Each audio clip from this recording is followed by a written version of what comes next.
እናሳያቸዋለን እየተባለ የሚፎከርበት ህዝብ ሁነና ኧረ በአንድነት እንቁም ባካችሁ። ተራ በተራ ይበሉና እንጂ ትበላላችሁ። ዛሬ የምናገረው ምናልባት ከነገ ወዲያ ስለሚገሉ ሊሆን ይችላል። አፋኝ ጨቋኝ መንግስት እንዳለን ማመን አለብን። ምክክር ኮሚሽን ብዙ ጉድ የተገለጠበት ነው። ከአማራ ክልል ከአፋርም ከሲዳማም ከሌሎችም ቦታዎች የመጡት በተለይ የክልል ርዕሰ መስተዳድሮችን እንርሳቸው። ያው እነሱ የኃይል ሚዛኑን አይተው እዛም እዚህም የሚዘሉ ስለሆነ የሰጡት ያሳለፉት ውሳኔ አለ። ሽማግሌ ተብዮችም ያው እነማን እንደሆኑ ስለሚታወቁ ይህንን ይዞ ነው ዶክተር ዮናስ አዳዬ እንግዲህ የስብሰባው ተሳታፊዎች እንደሚገልጹት ፋሻል ኤክስፕሬሽኑ የሰውነት ገጽታው የቃላት ንግግሩ እንቅስቃሴው በሙሉ ንዴትም ደስታም የተቀላቀለበት ነው የሚል ነው። ይህንን ብጣጭ ወረቀት አውጥቶ ከሽማግሌዎች የተገኘ ነው ብሎ የአዲስ አበባን ውሳኔ አሳልፈናል ያለው የድምፅ ግጅም ጭምር የተካተተበት ነው። ዮናስ አዳዬ ንግግር ሲያደርግ በተቃውሞ የእሱን ንግግር በመቃወም ስብሰባውን ረግጠው ሲወጡ ለሚስ የደረሰው ድምፅ ያሳያል። ከድምፁ ጩኸት መገንዘብ ይቻላል። ቪዲዮ ስላልሆነ ድምፅ ነው። ያንን እንግዲህ ዲሳ አድርገን ተመልካች አድማጭ ኢትዮጵያ ህዝብም ይሄ ምክክር ኮሚሽን ከየት ወዴት የሚለውንም ለመመዘን ይረዳዋል። ምክክር ኮሚሽን ውስጥ ነፍስ ያላቸው 3-4 ሰዎች እንዳሉ የሚሳውቋል። ምናልባት ፕሮፌሰር መስፍንን እንተዋቸው፣ ከሳቸው ውጪ 3 አቋም የያዙ ለህሊናቸው ለፈጣሪያቸው ለህዝብ የታመኑ ሰዎች እንዳሉም ኤምኤስ አረጋግጠዋል። ይህንን ወደፊት ምናልባት ከሚለቀቀው ድምፅ አያይዘን መጣበት ይሆናል። ከአማራ ክልል የመጡ ተወካዮች ግን በዚህ ምክክር ኮሚሽን የአማራ ህዝብ ሲዘለፍ ሲሰደብ መከረሙ እንዳበሳጫቸው ታውቋል። ወደ ባህር ዳር ስንደርስ ውሳኔ እናሳልፋለን ብለዋል። አማራ ብልጽግና ነፍስ አውጥቶ በዚህ ደረጃ ብልጽግናን ሊቃወም ይሆን? ምናልባት አናቅም። መጪው ጊዜ ግን ምናልባት ከዚህ ጋር የሚያስታውሰንን አንድ ቪዲዮ ማጫወት ወዳለው ፋሲል ዮሐንስ ቦያለው እንግዲህ የአማራ ክልል ምክር ቤት አባል እንደነበረ እናውቃለን። ከነ ገዱ ጋር ከነ ቲም ለማ ከሚባለው ጋር ይህን ለውጥ በማምጣት ህወሓትን በመግፋት ትልቅ ሚና የነበረው ሰው ነው። ከአማራ ህዝብ የገጠመውን የህልውና ፈተና ጥያቄ ጋር በተያያዘ ላለፈው 3 ዓመት በስር የማቀቁ ነው። እኚህ ግለሰብ ታመው ሲሰቃዩ እናስታውሳለን።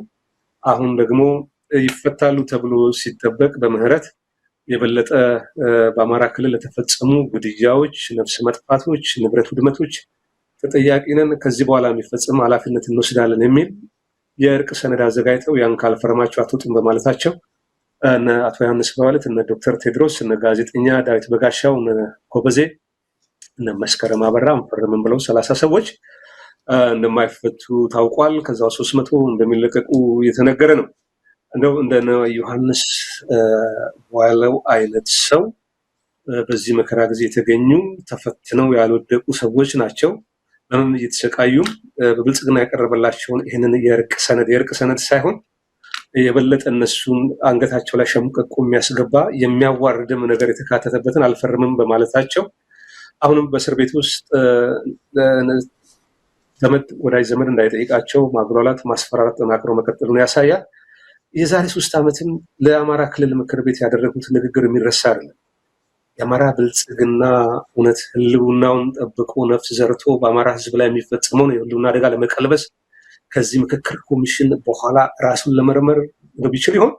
ለማስታወስ ያህል ለምክር ቤት አባላቱም ይሄ ቀጣይ ዘመን እድል ምናልባት በ11ኛው ሰዓትን የአማራን ህዝብ ለማዳን የአማራ ብልጽግና አባላት የክልል ምክር ቤት አባላት የስራ ኃላፊዎችም የታጠቀው ኃይልም ከባድ ነገር ከፊት ለፊቱ ተቀምጦለታል። መምረጥ የነሱ ጣፋንታ ነው የሚሆነው።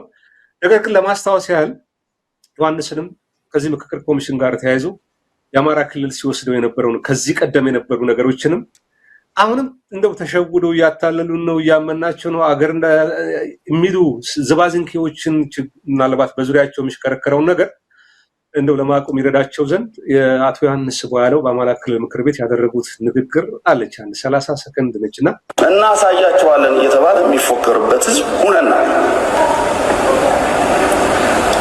ኧረ በአንድነት እንቁም ባካችሁ። ተራ በተራ ይበሉና እንጂ ትበላላችሁ እናንተ።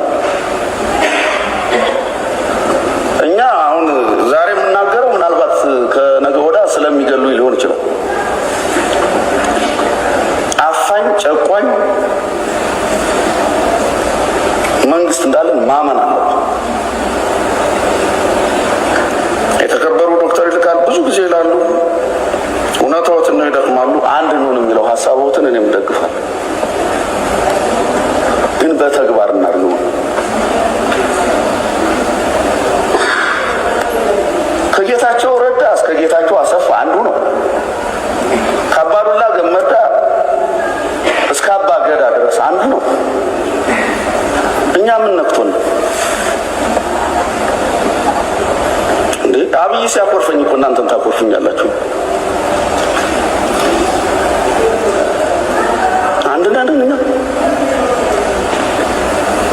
እያነከሰ ሲያዋጋ የነበረውን ጀነራል እኮ እንዳይታከም አድርገን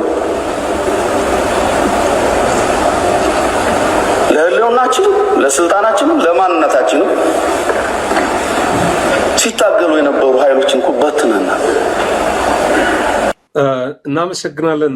ሰውነት እንግዲህ ተቆጥተዋል የተባሉት የብአዴን ሰዎች ይህንን መለስ ብለው ካስታወሱ አሁንም እዛው እንዳይሰነክሩ ችልድል ቢጠቀሙ መልካም ነው። የምክክር ኮሚሽን ብዙ ገበና ገልጧል ነው የተባለው እና እንግዲህ በቀጣይ ምናልባት አዲስ የትግል ስልት የሚኖርም ከሆነ ጥሩ ነው።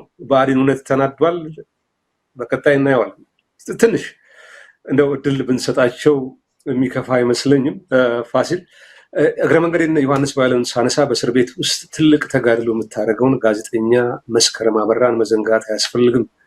በጣም የሚገርም ስብዕና እንዳላት ነው ከእስር ቤት አካባቢ ያገኘነው መረጃ የሚያሳየው።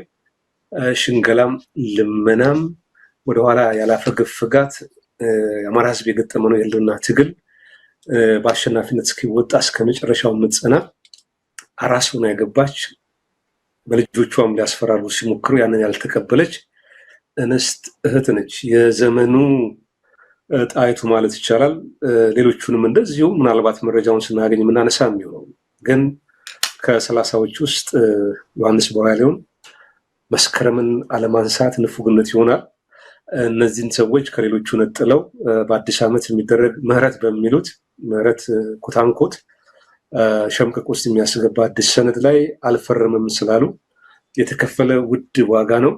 መስከረምንም ቤተሰቧንም እሷንም ባለችበት መጠየቅ ቤተሰቧንም አይዞሽ ማለት ተገቢ ይመስለኛል። እነ ዮሐንስ ቦያሌውን ሌሎቹንም ስላደረገው ጥሪ በነፋሲልም በነደረጀም አዎንታዊ ምናልባት በጎ ምላሽ የሰጣችሁ ሰዎች ከወዲሁ ማመስገን እንወዳለን።